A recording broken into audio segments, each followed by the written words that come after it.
আল্লাহর জিকির করো, লা ইলাহা ইল্লাল্লাহ, লা ইলাহা ইল্লাল্লাহ, লা ইলাহা ইল্লাল্লাহ, লা ইলাহা ইল্লাল্লাহ।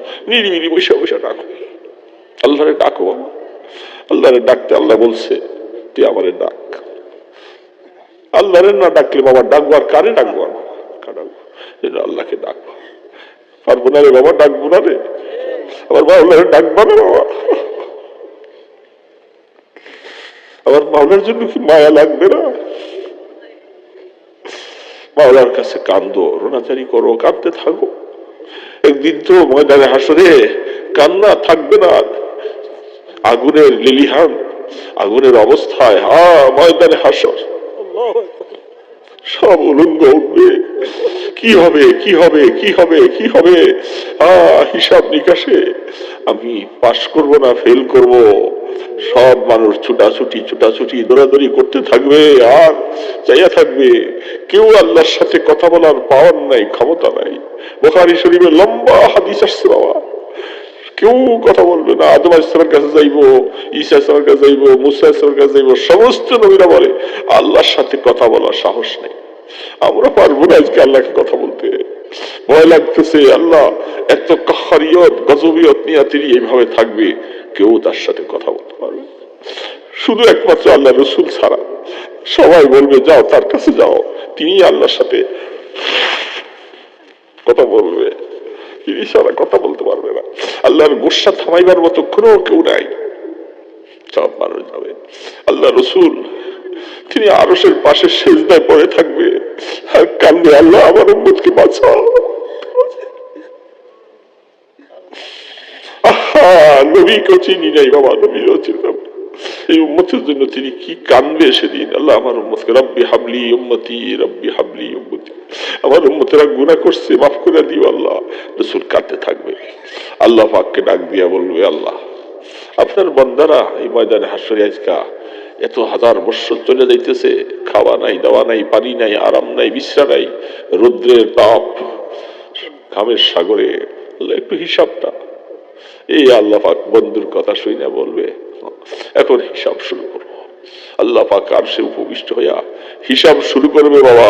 কোরআন শরীফে আল্লাহ বলছেন হিসাব চুল চারা পরিমাণ হিসাব।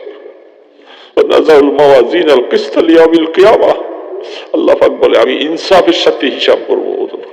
ইনসাফ, একটা চুল পরিমাণ ছাড় দিব না, একটা চুল পরিমাণ জুলুমও করব না। এই আয়াতগুলি দেখলে কলিজা থরথর করে কাঁপে। ইনসাফের সাথে হিসাব করলে তো ধরা পড়ে যাবো বাবা, কোনোভাবে বাঁচতে পারবো না। কত অন্যায় করেছি, কত কিছু করেছি। এই আল্লাহ পাক হিসাবের জন্য ডাকবে। সেই দিন ডাকলে আল্লাহ পাক বলছেন আমলনামা যদি তোর ডাইনাতে পাওয়ার নসিব হয়ে যায় তাহলে হিসাবে আর কড়াকড়ি হবে না। ডাক দিব আয় আয়, আসার পরে বলবে দেখবে না কিছু করছস, যা পার করে দে, হিসাবের কড়াকড়ি হবে না।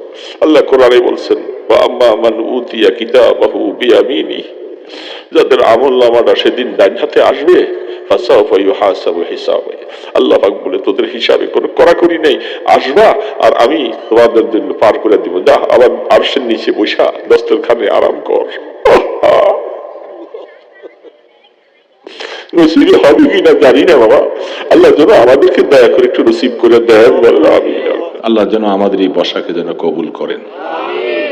কষ্ট করলাম কিছু যদি না পাই, দুনিয়ার সবাই তো কিছু না কিছু পাওয়ার জন্যই কষ্ট করে, তো আমাদের এই দিনের লাইনে কষ্টটা, এটা তো আমরা আল্লাহ থেকে কিছু পাইতে চাই, কি বলেন ঠিক না? কিছু পাইতে। আমি ছোট্ট আয়াত তেলাওয়াত করেছি, এর আগে দিয়েও আরো দুইটা আয়াত আছেন। আল্লাহ পাক বলছেন হে আমার বান্দা বান্দিরা, আল্লাহ পাক কোরআনে যা বলছেন ওলামায়ে কেরাম হয়তো তেলাওয়াত করতে থাকলে বুঝে অনেকটা, যারা আমরা ইলম শিখি নাই আমরা বুঝতে পারি না, কি বলেন ঠিক না? আল্লাহ পাক কি বলছেন এটা যদি বুঝতাম তাহলে কতই না মজা লাগতো, এর বাবা ঠিক না? তো সেই জন্য আমরা সেই ইলম শিখি নাই দেখে আমরা হয়তো তেলাওয়াত করছি, কিন্তু এই চিঠিটার মধ্যে কি অর্থ, কি লিখলেন আল্লাহ পাক তার এই চিঠি আমরা বুঝতে পারি না। আল্লাহ পাক বলছেন সারিউ ইলা মাগফিরাতিম মির রাব্বিকুম। আমাদেরকে আল্লাহ বলতেছে, ও আমার বান্দা বান্দিরা, তোমাদের তো মাগফিরাতের দরকার আছে। মাগফিরাতের দরকার আছে না? আল্লাহর ক্ষমা আমাদের দরকার আছে না? আমরা তো অনেক গুনাহ করে ফেলছি। যারা জুয়ানরা, এরা বয়স কম, গুনাহও কম, কিরে বাবা? আর বুড়ারা যারা, আমরা দুনিয়াতে খাইছি বেশি, গুনাহ করছি বেশি। ঠিক না ভাই? ঠিক বলেন। দুনিয়াতে অনেক আগে আসছি, বেশি খাইছি না, তো গুনাহ তো বেশি করছি। আর জুয়ানরা যারা অল্প বয়সী, যারা এরা দুনিয়াতে আসছে পরে, দুনিয়ার খানা কম খাইছে, এদের গুনাহ তো কম। কি গুনাহ কম না এদের? আপনি বলবেন হুজুর আমরা তো সওয়াবও তো অনেক কামাই করছি, গুনাহ যেরকম বেশি করছি, খাইছি বেশি, তারপর সওয়াবও তো অনেক কামাই করছি, বেশি বেশি নামাজ পড়ছি, রোজা রাখছি, জিকির করছি, কত বেশি করছি। হ্যাঁ বলেন না, আমার কথার সাথে একমত কিনা আপনারা? এটা কিন্তু বলা যাবে না, এটা হাদিসে নিষেধ। আমি প্রথম যে কথাটা বলছি ওইটা বলা যাবে, যে আমি খাইছি বেশি, গুনাহ করছি বেশি। খাইছি বেশি, ইবাদত করছি বেশি, এটা বলা যাবে না, এটা বলা নিষেধ। ইবাদত করি নেই, কিছুই নেই, এটা হলো আসল কথা। ইবাদত কিছু করছি, আমি খাইছি বেশি, ইবাদতও বেশি করছি, আল্লাহ রাসূল বলছেন খবরদার এটা বলবি না। এটা বললে ওই শয়তান এসে তোকে ধোঁকা দিবে। ও বলবো তুই তো অনেক ইবাদত করছস, হাদিসে বলছেন এটা বলবো না, করি নাই যে এটাই বাস্তব। আর যা কিছু করছি এটা আল্লাহর দেখাইবার মতো তেমন কিছু নেই। কিরে বাবা, ঠিক না? কি করছি? কিছুই তো করিনি। যা নেয়ামত খাইছি আল্লাহ পাকের, এই তুলনায় কি কিছু করছি? আপনারা একমত না? করিনি কিছু। হযরত শেখ ফরিদউদ্দীন আত্তার রহমতুল্লাহ আলাইহি, তিনি তার কিতাবের মধ্যে লিখছেন, তিনি একটা মুনাজাত লিখছেন তার কিতাবের মধ্যে। মুনাজাতটা এত অর্থবহ, এটা পড়লে যারা বুঝে চোখের পানি রাখতে পারে না। সেই মুনাজাতটার মধ্যে তিনি বলছেন, বেগুনা না গুজারতে বর্মা সাআতি, বেগুনা না গুজারতে বর্মা সাআতি, বা হুজুরি দিল না করদম তাতি। এত বড় মানুষ, অনেক বড় আল্লাহওয়ালা শেখ ফরিদউদ্দীন আত্তার রহমতুল্লাহ আলাইহি। নাম শুনছেন না ওনার? একজন শেখ ফরিদউদ্দীন আত্তার, একজন শেখ সাদি, এরকম অনেক আল্লাহওয়ালা আছে। শেখ ফরিদউদ্দীন আত্তার, ওনার নামটা আত্তার। আত্তার মানে আতর বেচনেওয়ালা। যারা আতর বেচতেন, উনি আতরের বড় ব্যবসায়ী ছিলেন, অনেক বড় দোকান, উনি আতর ব্যবসায়ী। তো আতরের দোকানে আতর অনেক। একদিন একটা মুসাফির মানুষ ছদ্মবেশে আইসা আতরের দোকানের সামনে দাঁড়াইছে। দাঁড়াইয়া এইটা দেখে, ওইটা দেখে, ওইটা দেখে, এটা দেন, এটা দেন।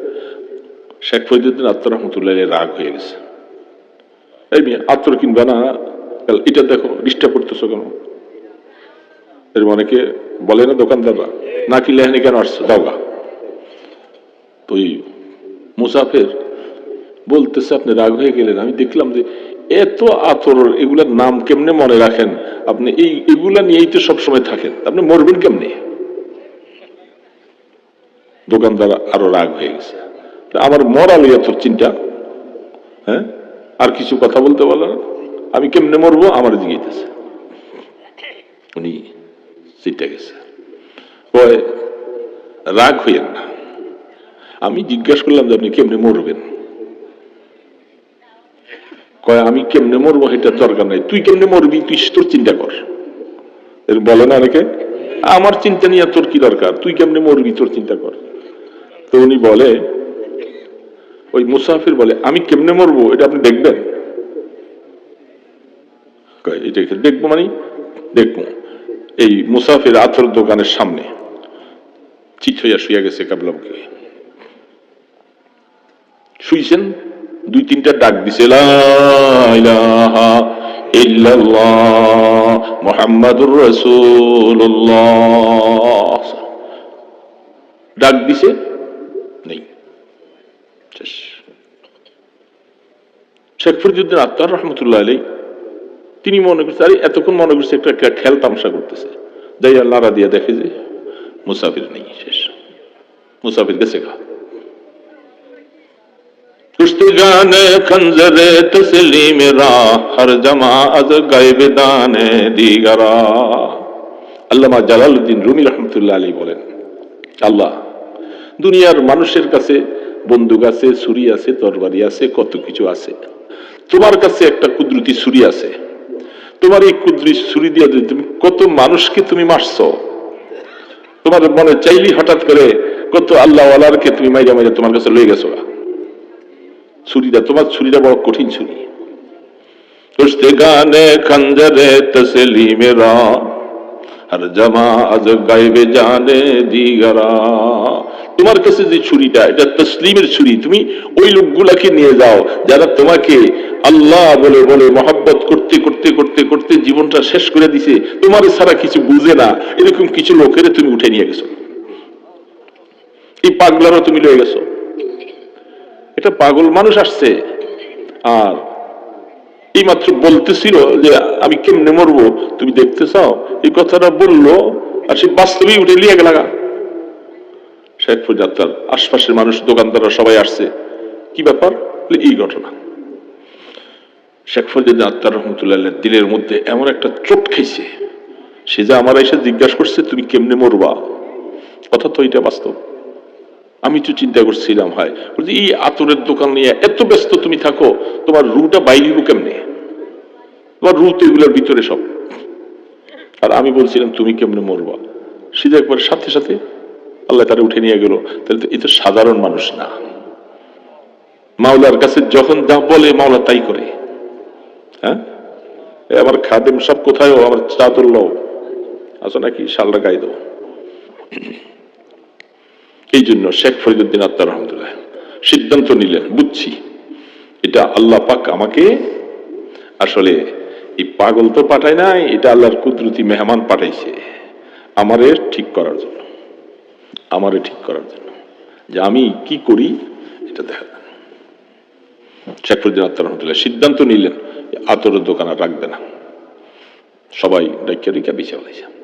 বেচা সবাই বলে কি তুমি পাগল নাকি, আমি পাগল নাকি এটা আমি বুঝি, তোমাদের কাছে বলার দরকার নেই, আমি যেটা বুঝছি এটা তোমরা বুঝো নাই।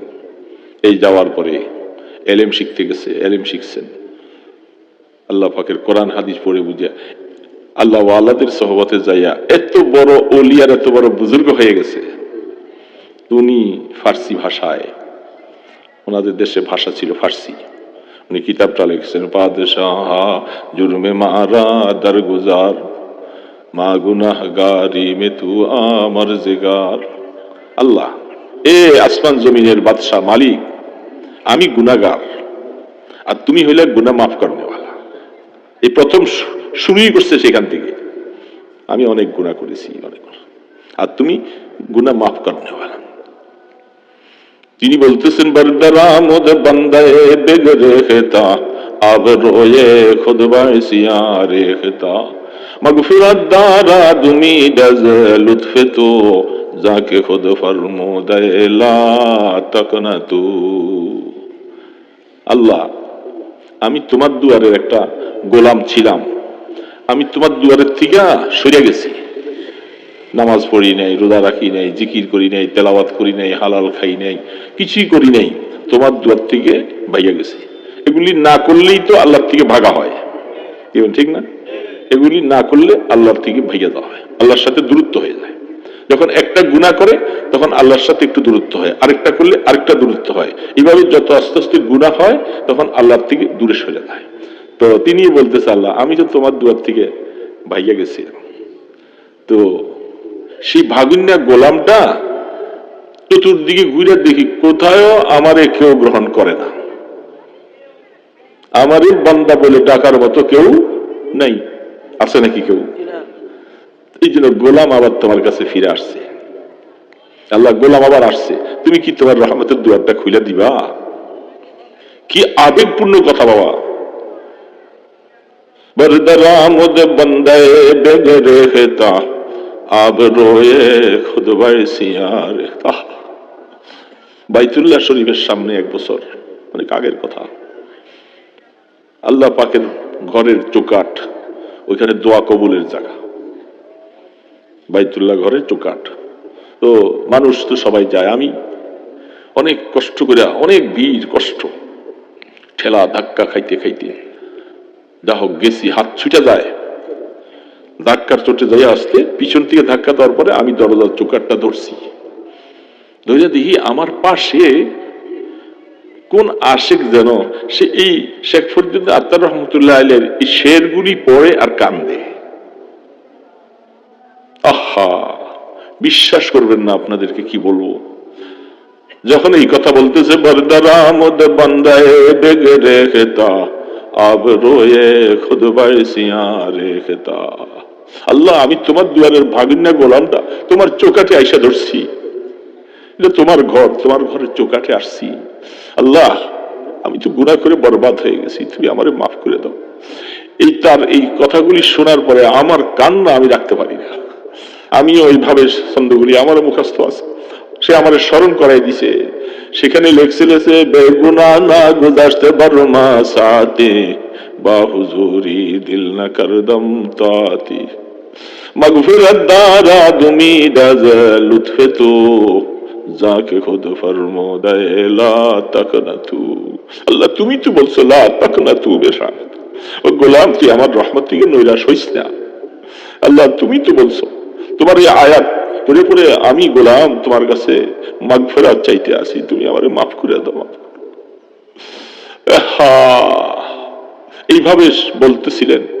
কতক্ষণ পরে আর তার দেখি না, খেয়াল করিনি, এত মানুষের ভিড়ে ধাক্কা চড়ে ছুঁড়ে গেছি। এই শেখ ফরিদুদ্দিন আত্মার রহমতুল্লাহ আলাইহি, সে যেরকম নিজের সব কিছু ছাইরা দিয়া সে আল্লাহর আশিক হয়ে গেছে, সে আশিকানা রং দিয়া সে এই কিতাবটা লিখছে। তার ভিতরে যে এশক আর মহব্বত আছে, এটা এই শেরগুলি, এই ছন্দগুলি পড়লে বোঝা যায় যে সে কি আবেগ নিয়ে লিখছে। বাবা, কি আবেগ নিয়ে লিখছে। এই জন্য সে আবেগ যারা বুঝে বাবা, তারা চোখের পানি রাখতে পারে না, চোখের পানি রাখতে পারে না। আল্লাহ পাকের কাছে গোলাম যখন চৌকাঠ ধরে, আল্লাহর দরজা তো অনেকগুলি, বাইতুল্লাহ ঘর, এটা আল্লাহর ঘর, চৌকাঠ। তিনি বলছেন, তুই আমার গোলাম, এখানে আইসা যদি তুই আমার কাছে কাঁদতে থাকস, তোর গুনাহ একটা থাকবে না, আমি সব মাফ করে দিব। এই জন্য দোস্তরা বলতেছিলাম, আমি যে কিছু আমল করছি এটা বলা যাবে না, আমি যে গুনাহগার এটাই কথা। কি বলেন? এটাই কথা, কোনো সন্দেহ নাই। গুনাহ করছি, অনেক গুনাহ করছি। এখন গুনাহগুলি তো মাফ করানো দরকার। আল্লাহ পাক বলছে, বান্দা, তোর গুনাহ মাফ করার জন্য আমি তোরে রাস্তা দিছি, তুই বেশি বেশি করে তওবা কর। ইস্তাগফিরু রাব্বাকুম ইন্নাহু কানা গফফারা।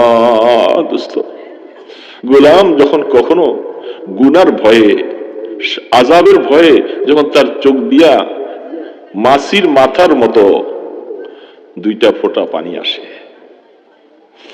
আমার আল্লাহর কত রহমত।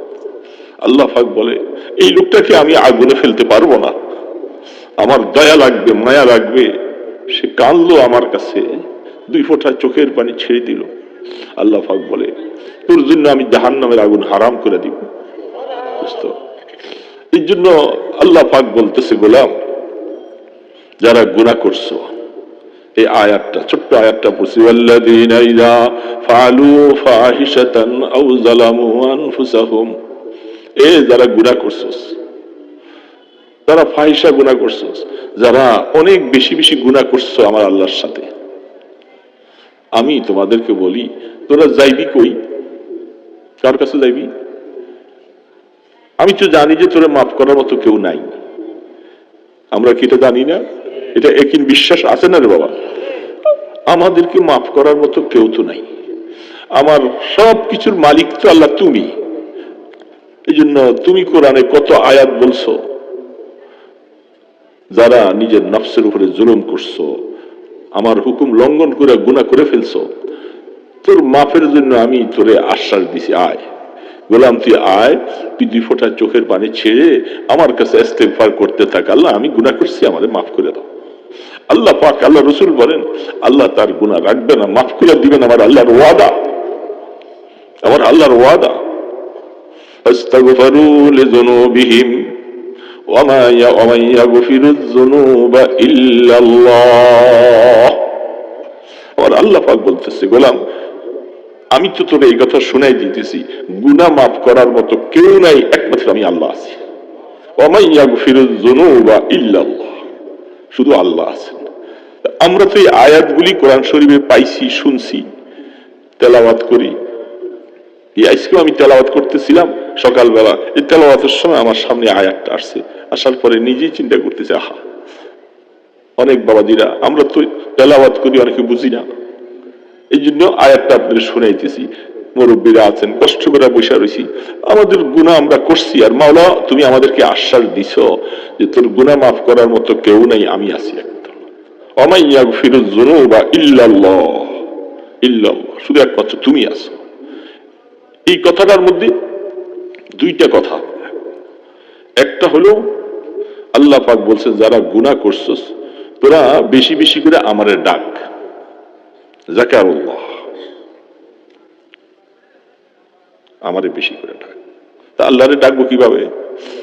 আল্লাহ আল্লাহ আল্লাহ আল্লাহ আল্লাহ আল্লাহ আল্লাহ আল্লাহ। আল্লাহ পাক বলছে যারা গুনাহ করছস তোরা বেশি বেশি করে আমারে ডাক, যাকারুল্লাহ,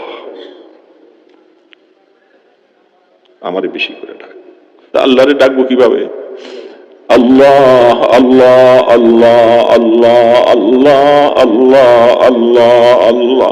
আমি গাড়িতে রাস্তায় বসে বসে নামাজ পড়ি, আমার কোনো কাজ নাই, এখন আমি আল্লাহরে ডাকবো, আমি ডাকতে থাকবো।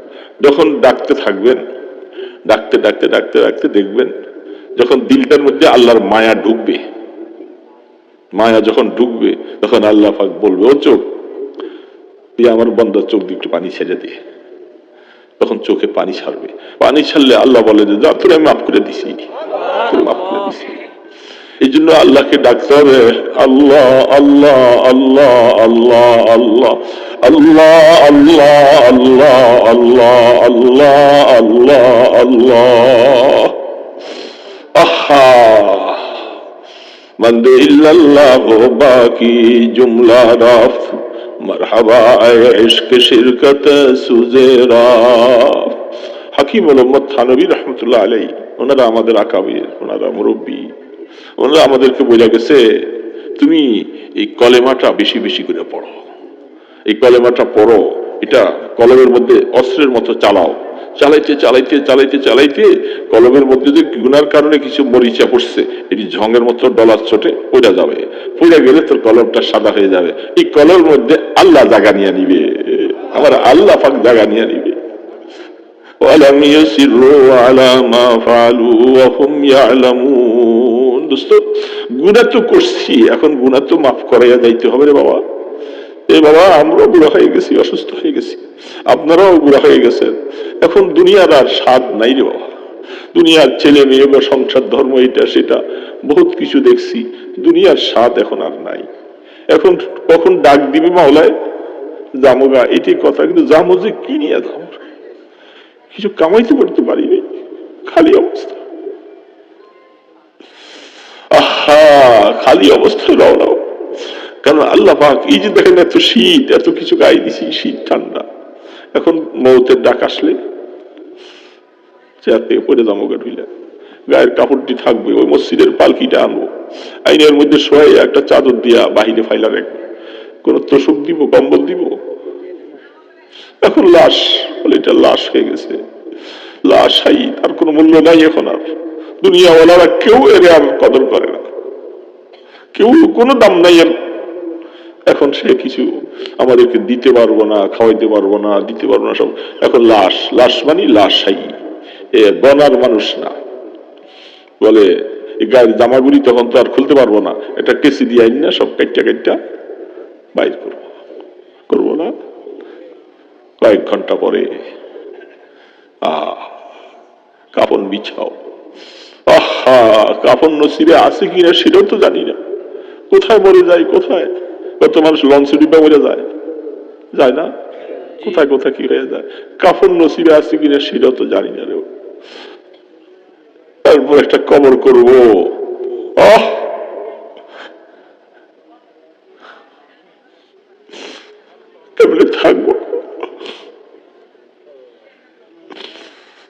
কবরের কোনো সামাল তো নাই।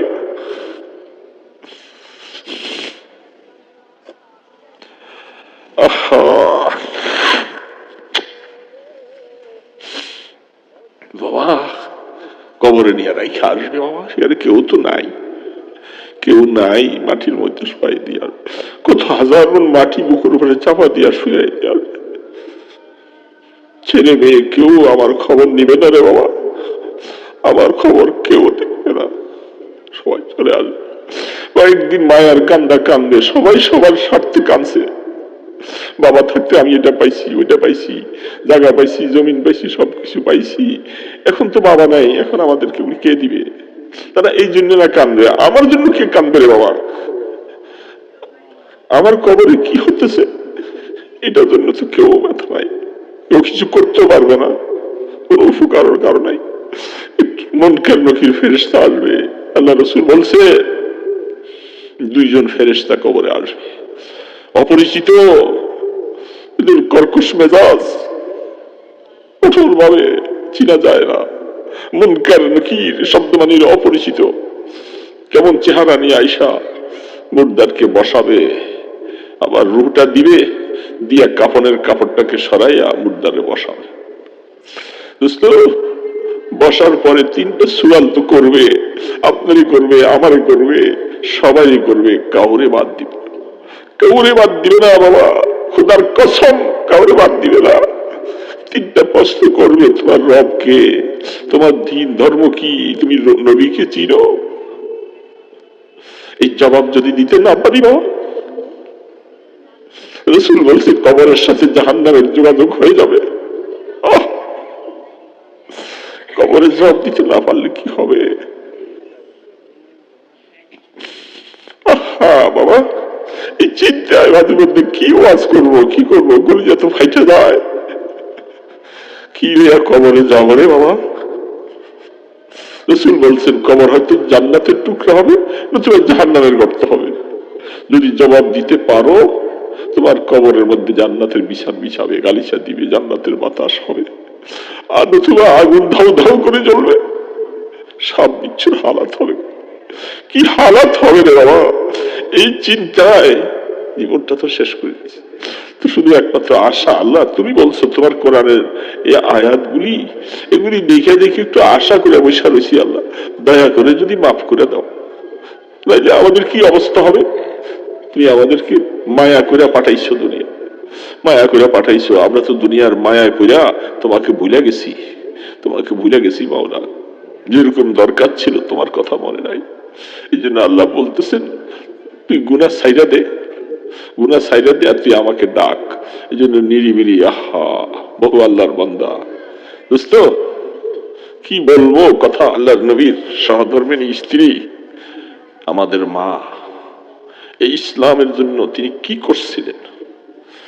তিনি প্রথম মুসলমান, তিনি প্রথম মুসলমান, তার আগে কেউ ঈমান আনে নাই, কেউ ঈমান আনে নাই, কেউ কলেমা নেয় না। আমাদের নবীজি সবার কাছে বলতেছে না, এই কলেমা কেউ নিবে না। খাদিজা বলতেছে আপনি মন খারাপ করেন না, কেউ যখন নেয় না, আমি কলেমা পড়লাম, আমার কলেমা পড়েন।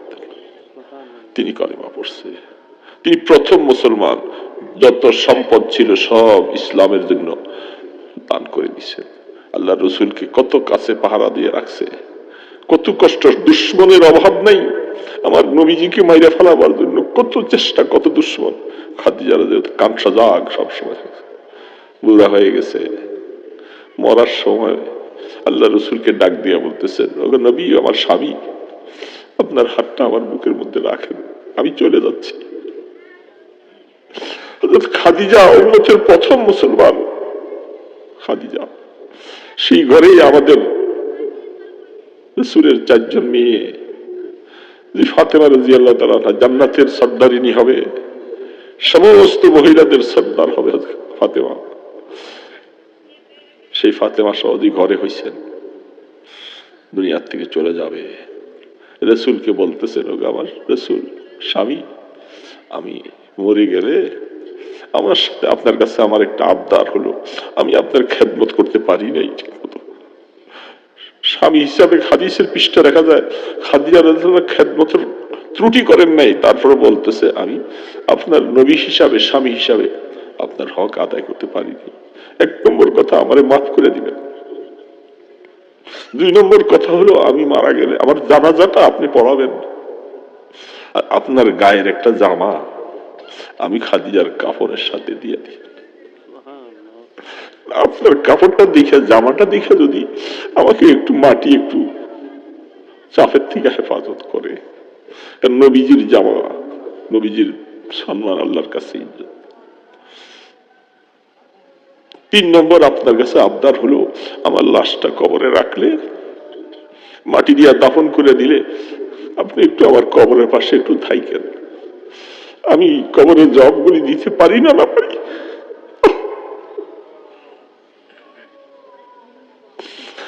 কবরের সুয়ালের জবাব আমি দিতে পারি না, না পারি।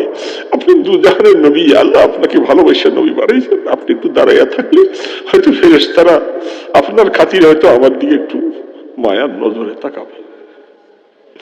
বাবাজি কি বলবো, হযরত খাদিজা রাদিয়াল্লাহু তাআলা আনহা তিনি এই কথা বললেন, রাসূল বলেন, রাসূল চোখের পানি ছেড়ে দিয়েছেন। খাদিজা, জীবনটা আপনি চলে যাইতেছেন, আমার দাদাও চলে গেছে, আপনিও চলে যাইতেছেন, আমাকে কে দেখবে? শত্রুরা, দুশ্মনরা আমার পিছনে আমাকে মেরে ফেলার জন্য কত ষড়যন্ত্র, সবাই চলে যাচ্ছে। হাদিসের মধ্যে আছে সেটাকে আমুল হজন বলা হয়। খাদিজা চলে যাচ্ছে, রাসূলের আপন দাদা যে আগলাইয়া রাখছে সবসময়, তিনি চলে যাচ্ছেন। রাসূল বলছেন, খাদিজা আমি ওয়াদা করতেছি যদি আল্লাহ আমাকে হায়াতে বাঁচিয়ে রাখে আমি আপনার জানাজা পড়াবো, আমার গায়ের একটা জামা আপনাকে আমি পরাইয়ে দিই, কবরে আপনাকে শোয়াবার পরে আমি থাকবো দাঁড়াইয়া কিছুক্ষণ, আমি আমার মাওলার কাছে বলবো, আল্লাহ আমার খাদিজাকে আপনার কাছে সমর্থ করছে, যে খাদিজা সর্বপ্রথম ইসলাম গ্রহণ করেছে, কেউ আমার এই কালেমা গ্রহণ করে নাই, আমার খাদিজা করছিল, আমি দাঁড়িয়ে থাকবো। দুশ্মন অভাব নাই। হযরত খাদিজা রাদিয়াল্লাহু তাআলা আনহাকে ওই জান্নাতুল মুআল্লা কবরস্থানের একেবারে শেষ প্রান্তে উপরে সেইখানে দাফন করছে, যারা হাজী সাহেব দেখে আসছেন সেইখানে দাফন করেছে। হযরত খাদিজা রাদিয়াল্লাহু তাআলা আনহা দাফন করার পরে আল্লাহ রাসূল ওই ওয়াদা অনুযায়ী দাঁড়িয়ে আছেন। সাহাবারা বলছেন কয়েকজন আছেন, অল্প কয়েকজন মুসলমান, তখন বেশি মুসলমান নাই, 40 জন হয় নাই, এই কয়েকজন মুসলমান এরা রাসূলের সাথে বলে, তোমরা একটু দূরে যেয়ে দাঁড়াও, আমি একটু দাঁড়াই, আমার খাদিজার সাথে আমি ওয়াদা করছি, আমি খাদিজার কবরের পাশে একটু দাঁড়াবো। আল্লাহ রাসূল দাঁড়িয়ে রয়েছেন। আল্লাহ পাক জিবরিলকে পাঠাইছে, জিবরিল যাও তো আমার বন্ধু খাদিজার কবরের পাশে কেন দাঁড়ায় রয়েছে, কেন দাঁড়ায় রয়েছে? রাসূল বলেন, আমার খাদিজা মুনকার নাকির সওয়ালের জবাব দিতে পারি কিনা এই পেরেশানিতে যাওয়ার সময় আমার সাথে আবদার করে গেছিলেন। মুনকার নাকিরের কথা রাসূল পর্যন্ত চিন্তা করে, খাদিজা চিন্তা করে আমার কি অবস্থা হবে বাবা, আমি কি করব, আমি কি ওয়াজ করতে আসছি, আমার সাথে কি মুআমালা হবে?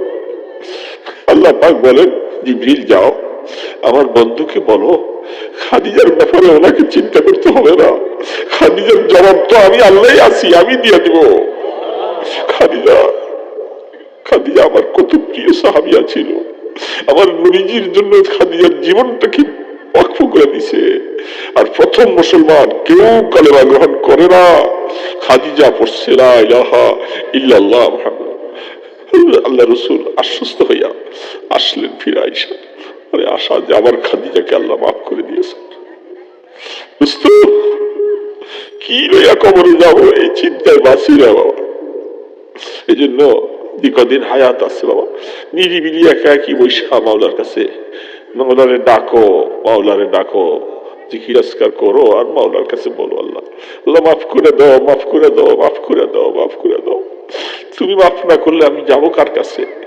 ভুল তো করছি, নিজে নিজে তো দুনিয়ায় আসি নাই, তুমি পাঠাইছো, কিন্তু আইসা তোমার কথা শুনি নাই, তোমার কথা শুনি নাই, কত ভুল যে করছি। তুমি কইছো এইদিকে যাও, আমি ওইদিকে গেছি, ওই সময় জোয়ানি ছিল, কথা বুঝি নাই, তোমার কথা মনে করি নাই যে একবার বুড়া হয়ে যাবো গা, এরকম একবার কমজোর হয়ে যাব এটা তো বুঝি নাই, মনে করছিলাম এই জুয়ানি কত না কিছু। জুয়ার জন্য জুয়ানরা দেখেন না কিভাবে চলে, তারা মানুষ মনে করে না মানুষকে, তাদের জুতার কর্মরি ভাঁজ ভুজ কত কিছু করে চলে। মাটি কয় মাটি, তুই আমার উপর দিয়ে এইভাবে চলতেছস, অপেক্ষা কর, আইবি যখন আমার কাছে তখন দেখবা কি হালাত। মাটি মাটি ডাক দিয়া বলে আনা বাইতুল দুদা আনা বাইতুল গরবা, আমি কিরা পোকার ঘর, আমি তো একা একির ঘর। কবর ডাকতে থাকে। এই জন্য বুড়া যারা হয়ে গেছে বাবা, বাবা আর সময় নাই, আর সময় নাই, নিরিবিলি হও, একা একই হও, পারলে রাত্রের শেষ ভাগে উঠো, উঠা একটু 2-4 রাকাত নামাজ পড়ে আল্লাহর জিকির করো, লা ইলাহা ইল্লাল্লাহ, লা ইলাহা ইল্লাল্লাহ, লা ইলাহা ইল্লাল্লাহ, লা ইলাহা ইল্লাল্লাহ। নিরিবিলি বসে বসে ডাকো, আল্লাহরে ডাকো বাবা। আল্লাহরে ডাকতে আল্লাহ বলছে তুই আমারে ডাক। আল্লাহরে না ডাকলে বাবা ডাকবো আর কারে ডাকবো, আর আল্লাহকে ডাকবো। পারবো না রে বাবা, ডাকবো না রে, আমার মাওলারে ডাকবো না বাবা,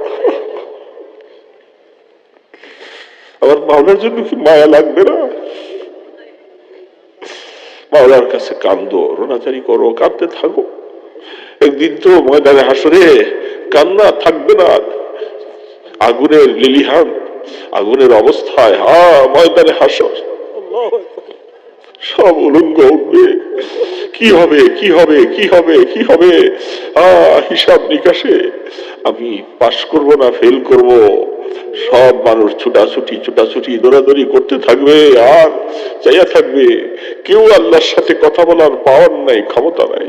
বুখারী শরীফে লম্বা হাদিস আসছে বাবা, কেউ কথা বলবে না। আদম আলাইহিসসালামের কাছে যাইবো, ঈসা আলাইহিসসালামের কাছে যাইবো, মুসা আলাইহিসসালামের কাছে যাইবো, সমস্ত নবীরা বলে আল্লাহর সাথে কথা বলার সাহস নেই। আমরা পারবো না আজকে আল্লাহকে কথা বলতে, ভয় লাগতেছে। আল্লাহ এত কাহারিয়ত গজবিয়ত নিয়ে তিনি এইভাবে থাকবে, কেউ তার সাথে কথা বলতে পারবে শুধু একমাত্র আল্লাহ রসুল ছাড়া। সবাই বলবে যাও তার কাছে যাও, তিনি আল্লাহর সাথে কথা বলবে, তিনি ছাড়া কথা বলতে পারবে না। আল্লাহর গোসা থামাইবার মতো কোনো কেউ নাই, সব মানুষ যাবে। আল্লাহ রসুল তিনি আরশের পাশে সেজদায় পড়ে থাকবে আর কান্দে, আল্লাহ আমার উম্মতকে বাঁচাও। নবীকে চিনি নাই বাবা, নবীও ছিলাম, এই উম্মতের জন্য তিনি কি কান্দবে সেদিন। আল্লাহ আমার উম্মতকে রব্বি হাবলি উম্মতি, রব্বি হাবলি উম্মতি, আমার উম্মতেরা গুনাহ করছে মাফ করে দিও আল্লাহ। রাসূল কাঁদতে থাকবে, আল্লাহ পাককে ডাক দিয়া বলবে আল্লাহ আপনার বান্দারা এই ময়দানে হাসরে আজকা এত হাজার বছর চলে যাইতেছে, খাওয়া নাই, দাওয়া নাই, পানি নাই, আরাম নাই, বিশ্রাম নাই, রৌদ্রের তাপ, ঘামের সাগরে, একটু হিসাবটা। এই আল্লাহ পাক বন্ধুর কথা শুনে বলবে এখন হিসাব শুরু করবো। আল্লাহ পাক আরশে উপবিষ্ট হইয়া হিসাব শুরু করবে বাবা। কোরআন শরীফে আল্লাহ বলছেন হিসাব চুল চারা পরিমাণ হিসাব। আল্লাহ পাক বলে আমি ইনসাফের সাথে হিসাব করবো। ইনসাফ, একটা চুল পরিমাণ ছাড় দিব না, একটা চুল পরিমাণ জুলুমও করবো না। এই আয়াতগুলি দেখলে কলিজা থরথর করে কাঁপে। ইনসাফের সাথে হিসাব করলে তো ধরা পড়ে যাবো বাবা, কোনোভাবে বাঁচতে পারবো না। কত অন্যায় করেছি, কত কিছু করেছি। এই আল্লাহ পাক হিসাবের জন্য ডাকবে। সেদিন ডাকলে আল্লাহ পাক বলছেন আমলনামা যদি তোর ডাইনাতে পাওয়ার নসিব হয়ে যায় তাইলে হিসাবে আর কড়াকড়ি হবে না। ডাক দিব আয় আয়, আসার পরে বলবে দেখবে না কিছু করছস, যা পার করে দে, হিসাবের কড়াকড়ি হবে না। আল্লাহ কোরআনে বলছেন ওয়া আম্মা মান উতিয়া কিতাবাহু বিয়ামিনি, যাদের আমলনামাটা সেদিন ডান হাতে আসবে ফাসাউফা ইউহাসাবু হিসাবে, আল্লাহ পাক বলে তোদের হিসাবে কোনো কড়াকড়ি নেই, আসবা আর আমি তোমাদের জন্য পার করে দিব, যা আবার আরশের নিচে বসা দস্তরখানে আরাম কর। নসিব হবে কিনা জানি না বাবা, আল্লাহ যেন আমাদেরকে দয়া করে একটু নসিব করে দেন, বলেন আমিন। আল্লাহ নসিব করে দিও, নসিব করে দিও বাবা। আমাদেরকে তুমি মানলে তোমার কি লাভ হবে, কি লাভ হবে? আল্লাহর কোনো ফায়দা হবে? লাভ আছে আল্লাহ, কোনো লাভ তো নেই আল্লাহ। তো তুমি আমাদেরকে খিল্লিকে মারবা, আগুনে পোড়াইবা? তোমার তো ক্ষমতা আছে আমাদেরকে মাফ করে দিলে, কেউ তোমার কৈফিয়ত দিতে পারবে না, কেউ জিজ্ঞেস করতে পারবে না আল্লাহ এগুলো মাফ করে দিছো কেন। এই পাওয়ার কি কারো আছে? আল্লাহ পাক বলে যে আমি আমার বান্দারে মাফ করে দিব, কার কি ক্ষমতা আছে আমার নিষেধ? এই জন্য মাওলারে আপন বানাও বাবা, যে কটা দিন আছে হায়াত মাওলারে ধরো, আঁকড়ে ধরো। আমরা তোমার দুয়ার ছেড়ে আমি যাবো না, কোনো তোমাকে ডাকা ছাড়া আমি কোথাও যাব না, আমি তোমার দুয়ারে পড়ে থাকবো। একটা কুত্তা দেখেন না গৃহস্থের দুয়ারে পড়ে থাকে, অনেক সময় লাত্তি দেয়, জুতা দিয়ে পলাবাড়ি বাড়ি দেয়, ঘেউ ঘেউ করে দূরে যায়, আবার ঘুরে গেলে বসে পড়ে থাকে। মালিক কয়েকবার দেখে যে ওইটা দিয়ে বাদ দিয়ে আয়, এটা কাটা দিয়ে আয়, যায় না দেখো এখানে। আল্লাহ আমরা তোমার রহমতের দুয়ারের কুত্তার মতো হয়ে থাকবো, তুমি আমাকে লাচ্ছি দিয়ে সবাই আমরা যাবো না এখন তোমার দুয়ারে, আমরা তোমার দুয়ারে পড়ে থাকবো। পারবে না রে বাবা, পারবে না, পারবে না, আমরা আল্লাহর দুয়ারে পড়ে থাকবো। এই জন্য আল্লাহকে আপন বানাও বাবা, আল্লাহকে আপন বানাও। এই কষ্ট করে উঠছেন, এই কষ্টটাকে যেন আল্লাহ উসিলা করে, একটা উসিলা করে যেন মাফ করে দেয়। এই ছেলে পেলেগুলি কষ্ট করছে, কথা আর নয়, অনেক দূরে সফর, এই রাত্রটা কখন আল্লাহ নিয়ে পৌঁছাবে জানি না, রাস্তার জাম থাকে। দোয়া চাই বাবা, এখন আর স্বাস্থ্য দেয় না, শরীরের অবস্থা ভালো না, এই ওয়াদা করছি দেখা আসছি এত দূরের থেকে কষ্ট করে, তো আল্লাহ যেন এই কষ্টটাকে একটু কবুল করেন। এইটাই, এই ছেলে পেলেগুলি এত সুন্দর করে এত সুন্দর একটা আয়োজন করছে, এদেরকে এটা নাকি পুষ্কনি ছিল, এটা ভরর করছে মাশাআল্লাহ। ছেলেরা দিনের কাজ করতেছে, ভালো কাজ করতেছে, একটা মাহফিল হইলো।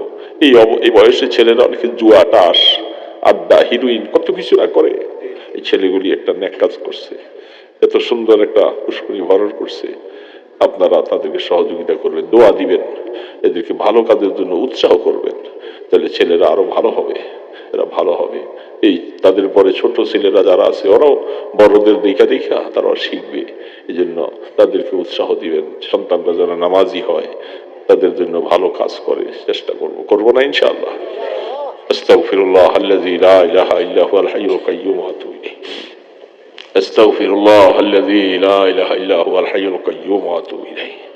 আস্তাগফিরুল্লাহ আল্লাযী لا إله إلا هو الحي القيوم وأتوب إليه.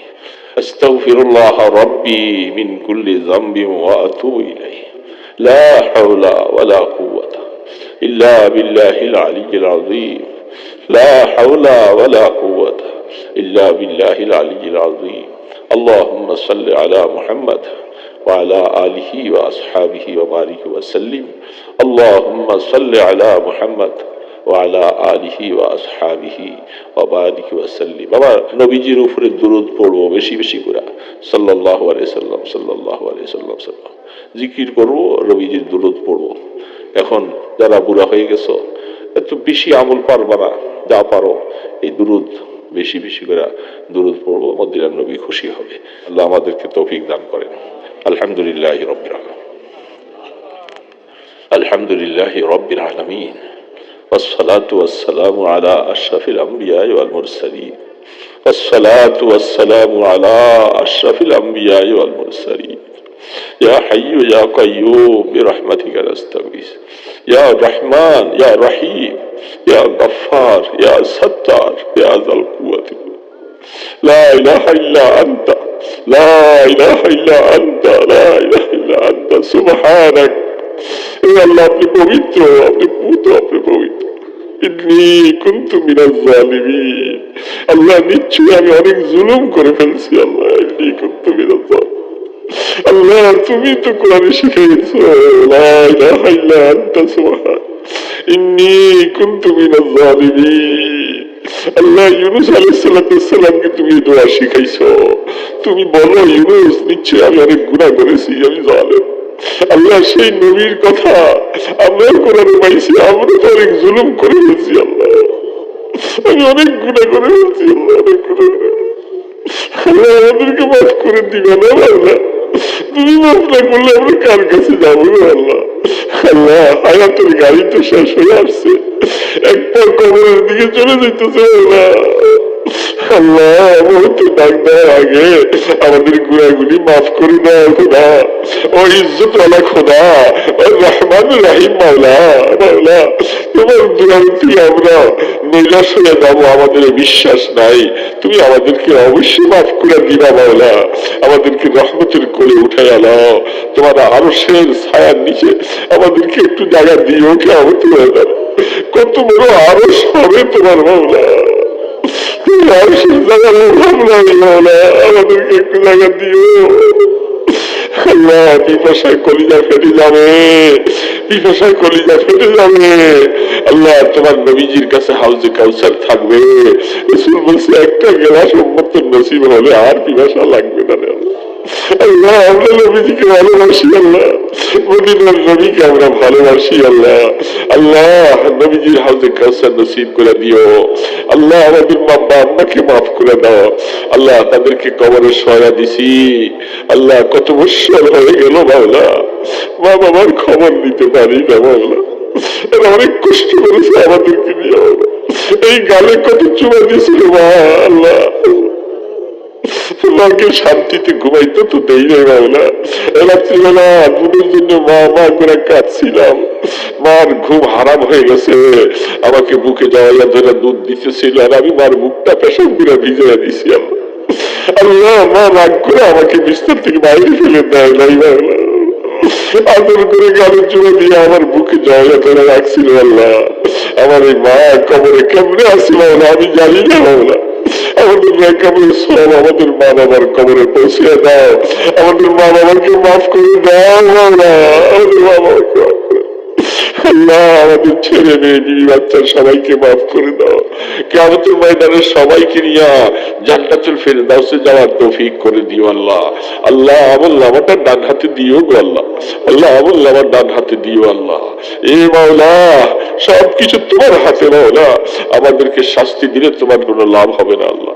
আল্লাহ এই যুবকগুলি ভালো কাজ করতেছে, তাদেরকে কবুল করো আল্লাহ। এই মাঠকে কবুল করো, এই মজমাকে কবুল করে দাও। সমস্ত যুবক গুলাকে আল্লাহ তোমার দিকে ফিরিয়ে দাও, তাদের দিলটা তোমার দিকে ফিরিয়ে দাও, তারা যেন তোমাকে ছাড়া কিছুই না বুঝে মাওলা। মাওলা এই বুড়া বুড়া লোকগুলি হাত তুলছে আল্লাহ, আল্লাহ দয়া করে আমাদেরকে জিকিরের জন্য জিব্বা দান করো আল্লাহ। তোমাকে ডাকার মতো তৌফিক দান করো, মদিনার নবীর দুরূদ পড়ার তৌফিক দাও আল্লাহ। কবরস্থানে যত মুর্দার আছে সবাইকে মাফ করে দাও আয় আল্লাহ। আয় আল্লাহ মেহেরবানি করে আমাদের দুরূদ ও সালাম সোনার মদিনায় পৌঁছাইয়া দাও আল্লাহ। আপনার ইসমে আজমের উসিলা আমাদের দোয়াগুলি কবুল করেন। আল্লাহুম্মা সাল্লি আলা মুহাম্মদ ওয়া আলা আলিহি ওয়া আসহাবিহি ওয়া বারিক ওয়া সাল্লিম। সুবহান রাব্বিকা রাব্বিল ইজ্জাতি আম্মা ইয়াসিফুন ওয়া সালামুন আলাল মুরসালিন।